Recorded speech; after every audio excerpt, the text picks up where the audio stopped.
You're back with another one. This time we got Top 10 Brain versus Brawn anime fights by Watch Mojo. Where is it? Down here. I clicked into. I don't know why I opened that up. But yeah, make sure y'all like the video, comment, subscribe, and let's get right into it.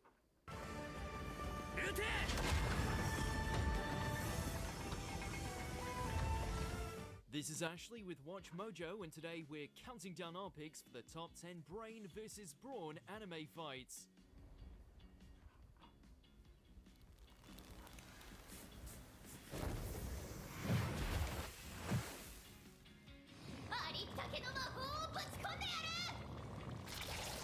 Before it gets too deep, I'm not gonna lie. I don't want you guys to not hear anything. Alright, good. My settings are the same. OBS likes to do that from time to time, and I forgot to check.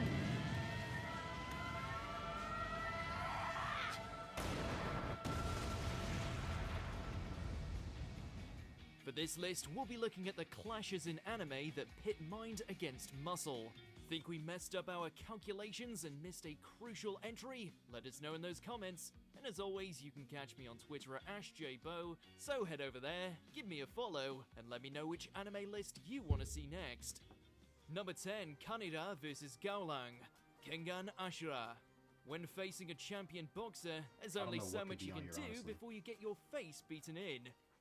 This whole time I've been trying to think like what anime could be on this list before like it gets too deep, and I really don't know what could be on this list. Brain versus Brawn, like the thumbnail was Dr. Stone, so of course that's gonna be on there. But other than that, I don't really know.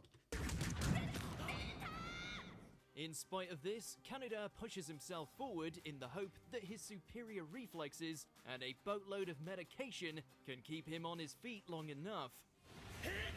Normally the smartest characters are the ones that, like, they also fight. So it's not like they can only... Oh, that's cool. Not like they can only Sad fight. to say, it or isn't only enough. think and not by fight. a long shot.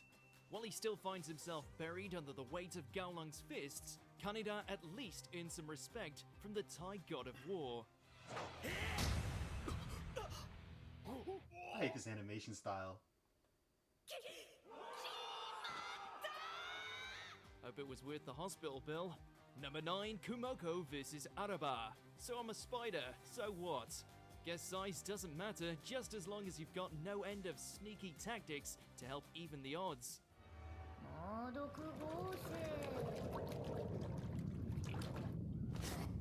Far from the weak little arachnid she was when she first got reincarnated into this eat or be eaten fantasy world, Kumoko takes on the might of a top-tier beast with a medley of webs and magic, and she actually pulls it off.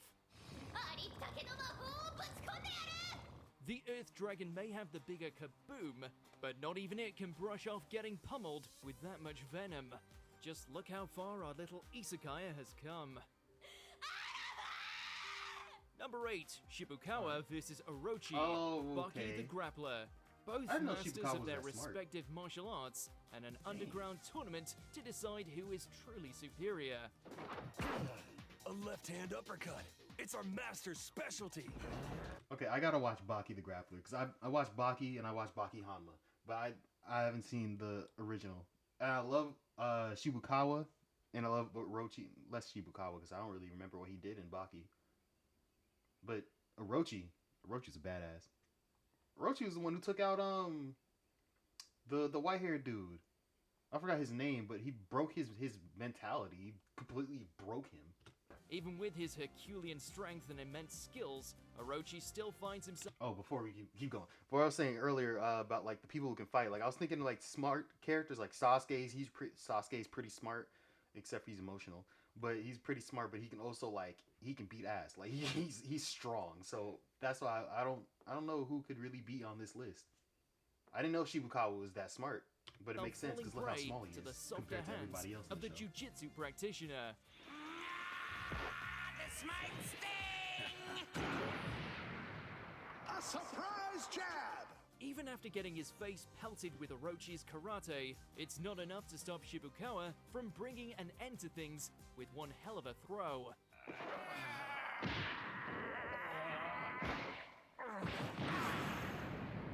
His technique. No wonder Ali Jr. lost so badly. The old man is unbeatable Oh when he gets someone in his yeah, grip. he said Ali. Number 7, Ali Jr. Sasaki. I forgot. Ali Jr. was getting his shit rocked by every single person.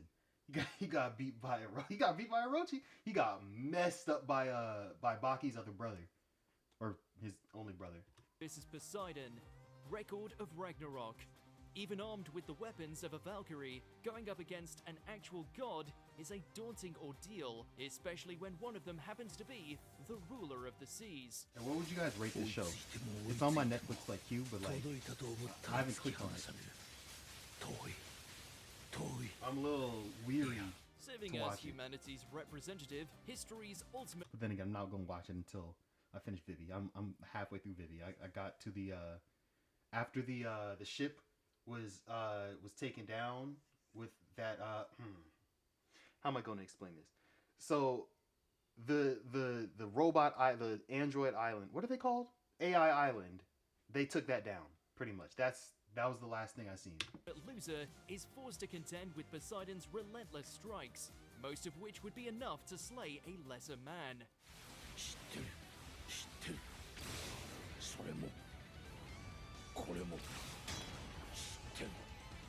However, time I was thanks watching to it, a I wasn't feeling lifetime it, of so I just training, had to stop Sasaki and, is able to come read, back to it later. predict, and eventually outpace the Greek god, allowing for the chance to introduce him to some Japanese steel.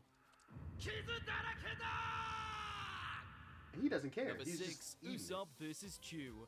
One Piece. Oh, Way okay. before the Usopp is days all where he brains had versus beefed Brawn. up Okay, that and makes was sense. capable of unleashing all manner of crazy projectiles, Usopp was just your run-of-the-mill liar who nonetheless had signed on to help save Nami and her village from the tyranny of the fishmen. Despite running away for half the battle, the long-nosed pirate still somehow claims victory.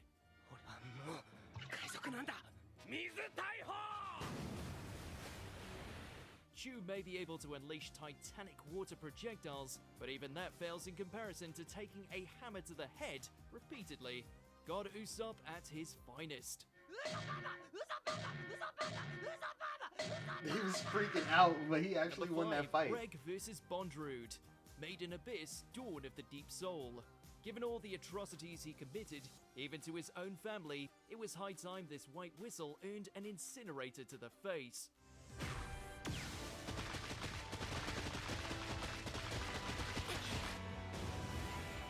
Taking on This show looks so good. Going from psychotic- old One Piece. Look how crusty this looks.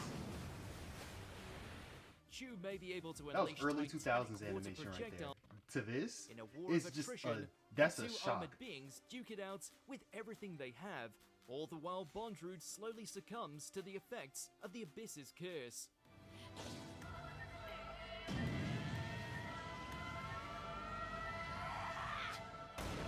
This show looks so good.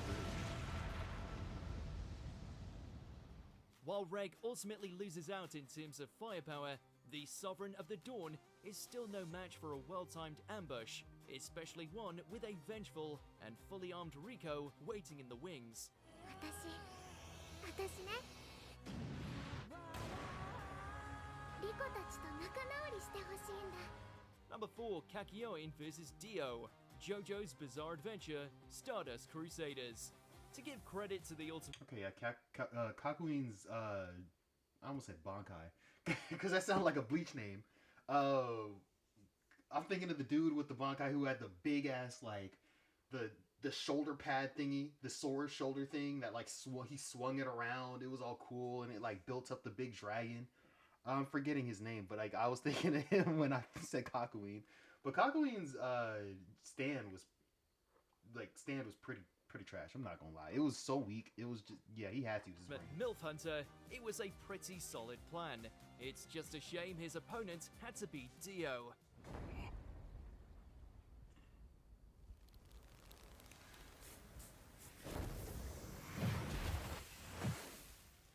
Using his stand to essentially create a kill zone, Kakyoin was able to unleash countless emerald splashes from all directions, something that, in theory, should be able to do in just about anybody. 食らえディオ半径20メートルエメラルドスプラッシュを Alas, with the time-stopping power of the world at his Yeah, disposal, it's kinda Dio broken. was able to brush off the onslaught like it was nothing, leaving Kakyoin's whole plan in ruins, much like his guts. The world!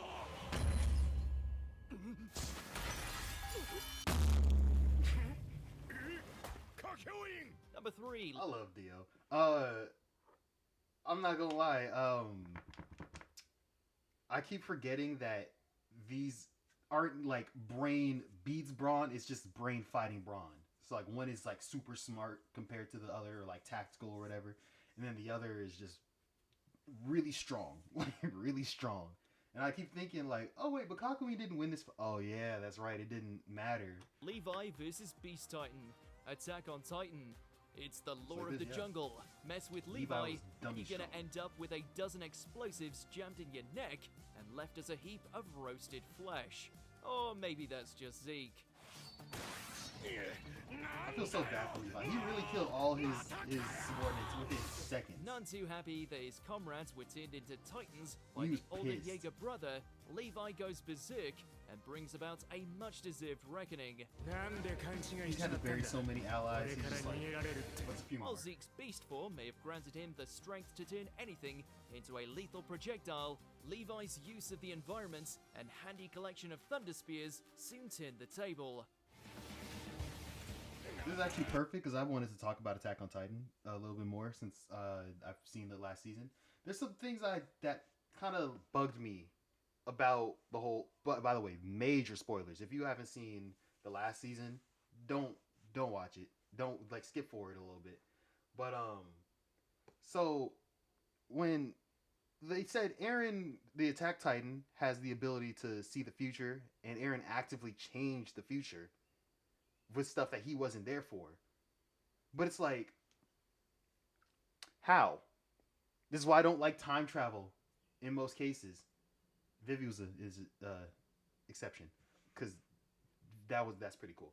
But I don't like time travel in most situations because of that. It's just so convoluted. Like it doesn't make sense fully. It's like if you know you have the power to change the past and like change everything up or actively affect the past, then change everything for the better. Don't like, I guess he thinks that is for the better to destroy everything, but it's just like, bro, you could have stopped your mom from dying. You know?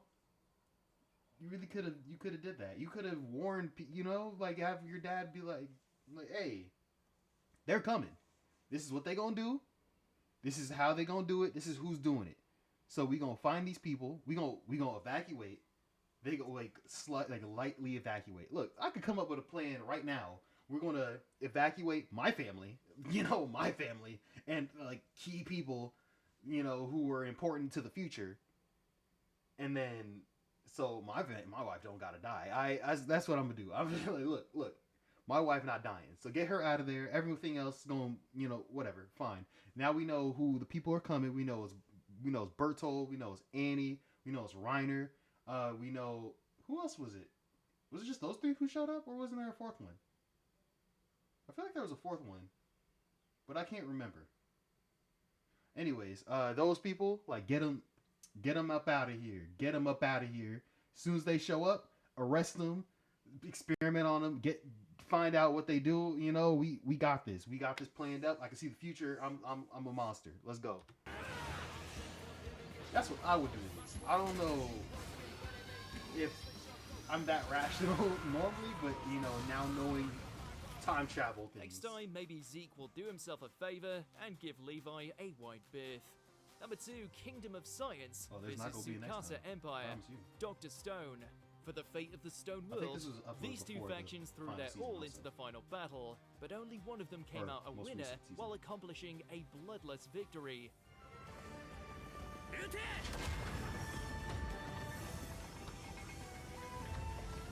Tsukasa built and a his tank. cronies may be able to punch their way through a mountain, but not even they can stand up to Senku's brand of science, engineering, and ingenuity.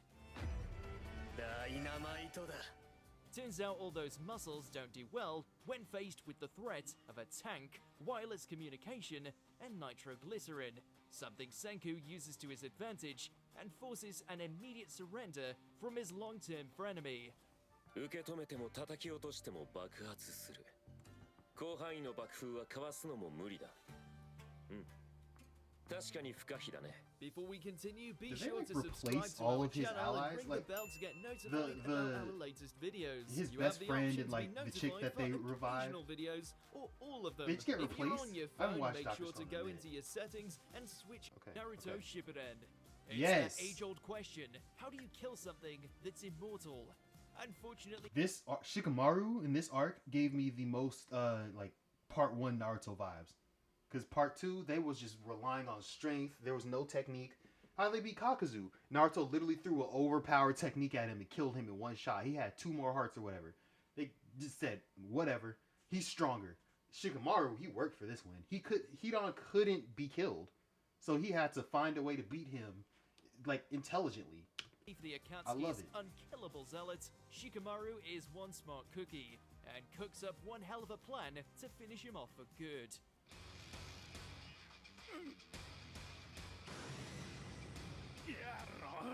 I would say the same thing about Sasuke versus As Deidara, but revenge there for was kind killing of his teacher, some the BS. lazy How he genius wires up Hidan summoned, with as I mean, many it was smart. explosives as possible, reducing him to fleshy fragments.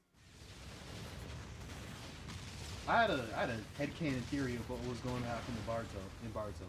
What? But like I thought like Sasuke getting away by summoning Manda and then unsummoning, yeah, it was smart. I don't see how plausible that was because it literally was like within a couple of seconds. Like he was out of chakra and he summoned that big of a summoning. I don't see that happening. I didn't see that happening, but that's just, something that whatever. It's whatever happened. But I really thought that Hidan was going to come back in Baruto. Like Shikamaru's son was going to come and like go into the forest playing with like, I don't know, like Choji's daughter and Ino's son? They have a son? Yeah, the Ino Shikacho trio, and they just, messing around, BSing, and then Hidan is like, he's like down there, and he's like, hey, help me out. And then they put him back together, and then he's just like, or they free him or whatever. He puts himself back together. Something like he's surviving off of eating bugs or whatever down there. And he comes back, and he's going for revenge. So he's hunting down Shikamaru's kid. And then Shikamaru gotta beat him again somehow, but somehow different. Because, he's not going to, like, do the same thing twice. He's going to be smarter. Hidan wants revenge. So that would have been a great plan. It didn't happen, unfortunately. It might still happen. I don't know. I think it's confirmed he's dead, so I don't think it will happen. Which sucks, because, in Immortal, you could do that would have been such a cool callback. He could have had his hair grown out, because, he don't have, he's not going to die. He's alive without a head. So the bugs could be crawling in his body and keep that alive, and he's praying every day, so he's good. He's good. While it's not enough to end his life, it does make burying him alive a whole lot easier. It's a good thing Hidan is a man of faith, because it looks like he's gonna be alone with his prayers for quite a while. その裁きを下すのは俺だ。